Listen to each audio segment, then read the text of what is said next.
Hi there, this is Derek from Pacific Coast Auto here in Japan, and we're looking at a 1992 Toyota MR-2 turbocharged. This one bought from auction for export. I believe this one's going over to the USA under the 25-year rule. I don't actually have my clipboard. I left that in the office today, and so I got just the original auction sheet that came with the car from the Japanese auction here.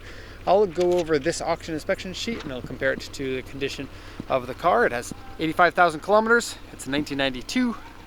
It's an SW20 engine. We'll go take a look at the engine right now. Probably on the weaker side in terms of conditions.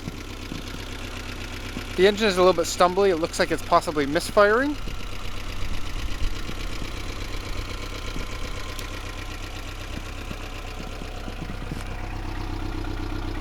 And then it also sounds like valves are making noise. A little bit of rust on here. But this piece here you can replace if you want to. It's just like a one piece of metal. Now with 85,000 kilometers, it is a little bit strange because this engine is generally pretty reliable. It's using Camrys and Celicas and MR-2s and Altezas and so many other engines. The 3SGE, in this case 3SGTE because of turbocharger. Odd that they have like Japanese, English, and French, the three languages for the don't touch the turbocharger. Twin entry turbo. Woo! Technologically advanced. It looks like it's leaking a little bit of oil up here, but with a nice cleanup, it should be fine. I believe that in order to get this engine running fine, it's not going to be an awful lot of work. Valve lifter adjustment may be needed, or just running it if it runs the hydraulic engines. I'm going to lower this and we'll go over to the auction inspection sheet. And then, this is a turbocharged car. Make sure that you change the oil every 6 months or every 5,000 kilometers. Okay. So first off, check what the auction sheet says. Then we'll go around the outside, then the inside. So 1992 MR-2 GT. Auction grade 3.5 with an interior grade D. Okay, 85,890 kilometers on here, 5-speed manual, power steering, power windows, T-bar roof, so you can remove these glass panels to have a T-bar roof on the top. I think more of them are T-bar roof in America and fewer of them are T-bar roof here in Japan, but I don't know for certain about that. The T-bar roof is very cool and very kind of, 80s, but still comes into some cars in the 90s. Aftermarket 16-inch wheels. Audio has been removed, and then here's the report from the auction inspector. So steering wheel has wear, and actually it's not that bad. Seats dirty, wear, ripped 15 centimeters and 5 centimeters. Yeah, it's pretty heavily ripped in the outside edge. The leather got dry and easy to crack and rip at that point. The shift boot is ripped. Dashboard comes up a lot. You can maybe see it through the window here, but right next to this vent against the windshield, and this happens on a lot of 90s, especially Toyotas, it lifts up there. You can see it in the interior too if the reflections are too much. Rear spoiler paint fade and peeling, underside surface rust, engine has an oil leak on it and is making a sound, various scratches and dents. That sound is just the valves. I don't think that that's an issue personally, but I don't know. Probably better to trust a mechanic on that. Then looking at this, we got paint fade and peeling on the front bumper, the hood, the roof, the back section, and then on the sides, generally speaking, the sides are okay. There's a little bit of damage here, a little bit of damage here. This one here in AU2, I'll show you that specifically.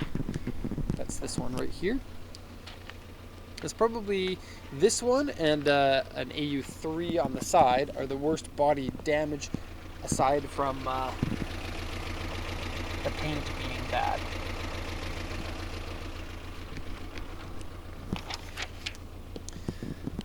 Okay, and so yeah, pretty bad paint on all of those, and then various scratches and dents.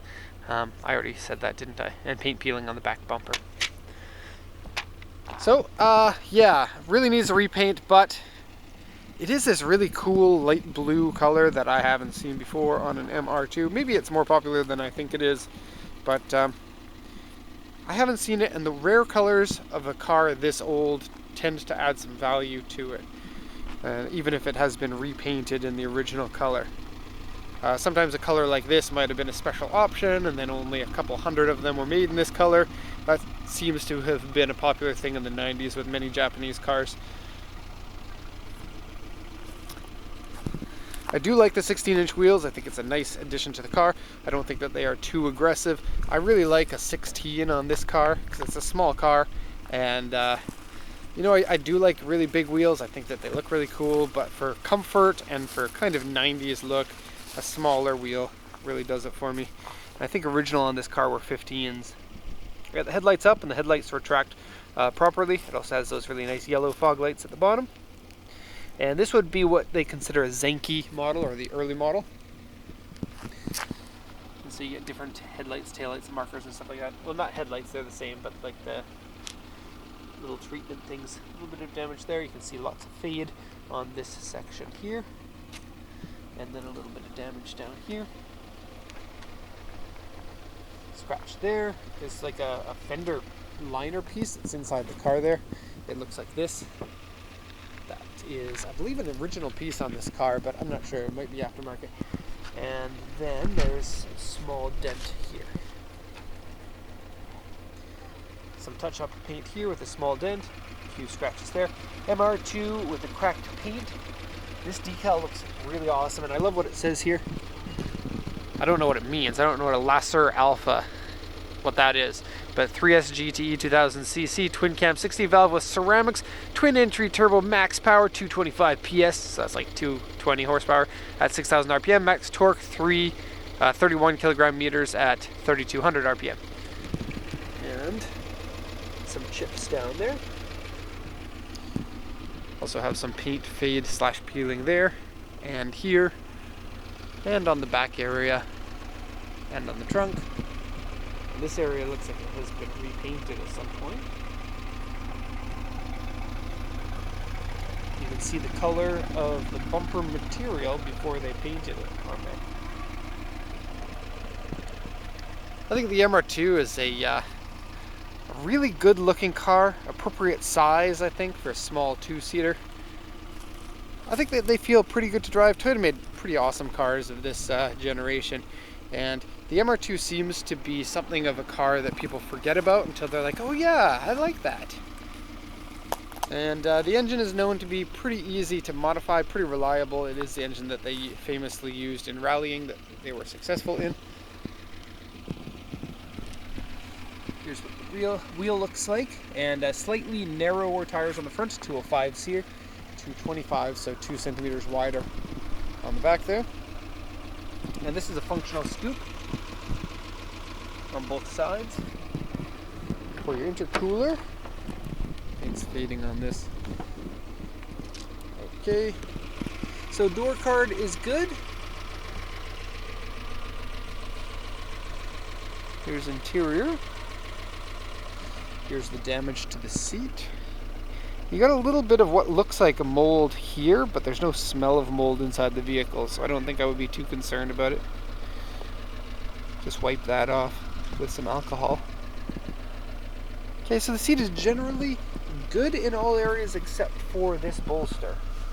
I just had an owie.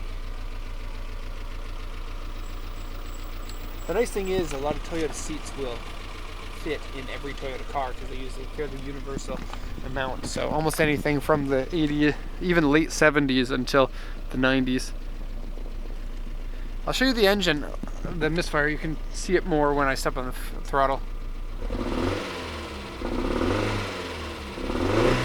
So it sounds like an exhaust leak too if you listen to it.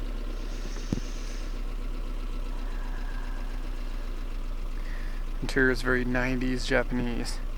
Although, it does have climate control AC, which I don't think the US one's got, but I don't know for sure. And weird, the Econ button is all worn out. That's the button when you want to use the AC, but you don't? I don't know. AC doesn't work. The fan works, but the compressor doesn't turn on when you switch it. Here's the rips in the boot. Passenger seat is pretty good. Little tie-down strap down there and speaker in the wall. It's kind of neat. And a hook up there that you can hook your clothes on the back. I doubt anyone has ever hooked a t-shirt onto there or a dress shirt. There are these covers here for the top. You can pull this off and then you can open that if you want to have like a glass roof kind of thing. And I think if I got one of these, I would prefer to get one with the T-bar roof instead of the hard top. I know not everyone agrees with that, but I think T-tops are cool. You don't see them anymore, and kind of special. Kind of like a convertible, right? You can see the paint fade on the roof, or on the hood there, near the windshield. Okay, got the pop-up headlights up, very much like that. Okay, and that's going to cut it. That's going to be the end of this video. So if you have any questions, please let me know. Otherwise, thank you so much for watching this, and have a nice day.